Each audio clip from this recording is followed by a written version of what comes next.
É a junção do CNN Money com o CNN Brasil. Lucinda Pinto já está por aqui. Lucinda, muito bem-vinda. Boa noite para você. Boa noite, Juliana. Boa noite a todos. Vou aproveitar o gancho que Rita Mundim nos deixou agora sobre arrecadação recorde no Brasil. A gente teve dados da Receita Federal e a pergunta que fica é: quais são os impostos que aumentam aí esse número? Juliana, é uma ótima pergunta e a gente preparou aqui uma arte para mostrar como é que foi, então, essa distribuição, né? De onde veio essa arrecadação toda. Então, aqui, como a gente consegue ver, aqui a gente está falando especificamente do mês de junho, 52,5 bilhões de reais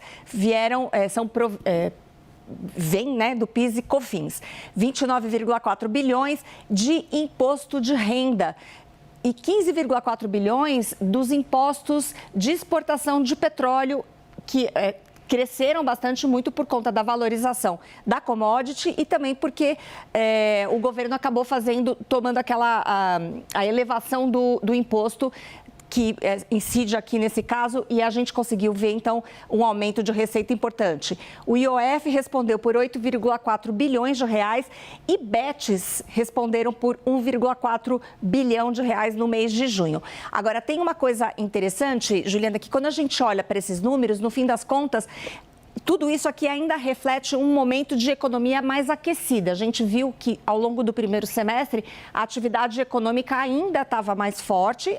A gente começa a assistir agora uma desaceleração, mas isso aqui ainda é uma fotografia de um momento em que a gente tinha empresas com resultados muito fortes, especialmente bancos registraram resultados muito positivos. Isso ajuda a explicar essa arrecadação mais forte. E aqui, então, é o ponto de atenção que a Rita Mundim, de alguma forma, já tratou. Muito da nossa política fiscal, muito do equilíbrio fiscal que o governo tem tentado entregar, se baseia numa arrecadação muito forte. E na medida em que a atividade perca tração, o que se espera, dado que esse nível de taxa de juros está tão alto há tanto tempo, então essa arrecadação ela tende também a fraquejar. E essa, portanto, poderá ser uma preocupação aí para que o governo consiga cumprir as suas metas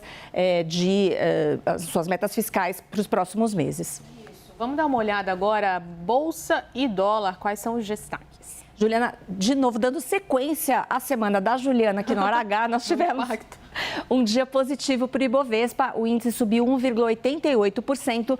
Aqui a gente viu um pouco do efeito positivo do dado de emprego, que veio mostrou aí ainda uma economia forte, ao mesmo tempo em que não apagou a possibilidade de corte de juros na próxima reunião do Copom. Continua sendo essa a expectativa da maioria dos analistas. E isso é uma boa notícia para a Bolsa.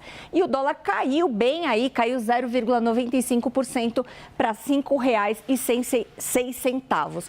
Agora, eu vou destacar uma ação hoje que a gente acompanhou ao longo do dia, que é a ação da Ambev. A ação acabou fechando o dia em alta de 0,38% a R$ 15,96, mas ela passou o dia todo no terreno negativo, apesar de um resultado muito forte que a companhia apresentou relativo ao segundo trimestre. A gente preparou uma arte para mostrar como é que foi esse desempenho.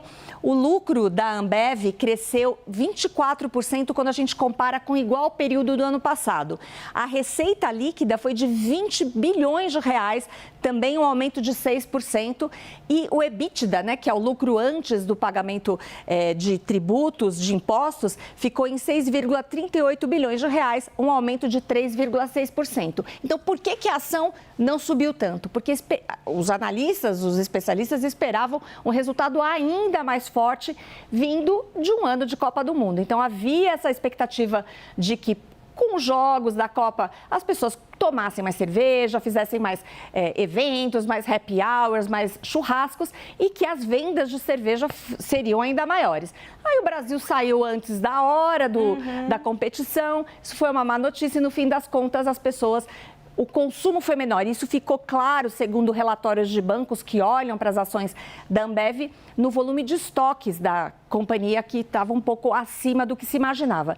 Então, no fim das contas, a Ambev entregou um resultado muito forte, mas esperava-se muito. As expectativas eram muito mais fortes e isso acabou limitando essa reação da ação hoje, Juliana. Nós também, né? Com futebol. É isso mesmo, exatamente. Muito obrigada, Lucinda. Até amanhã. Até amanhã.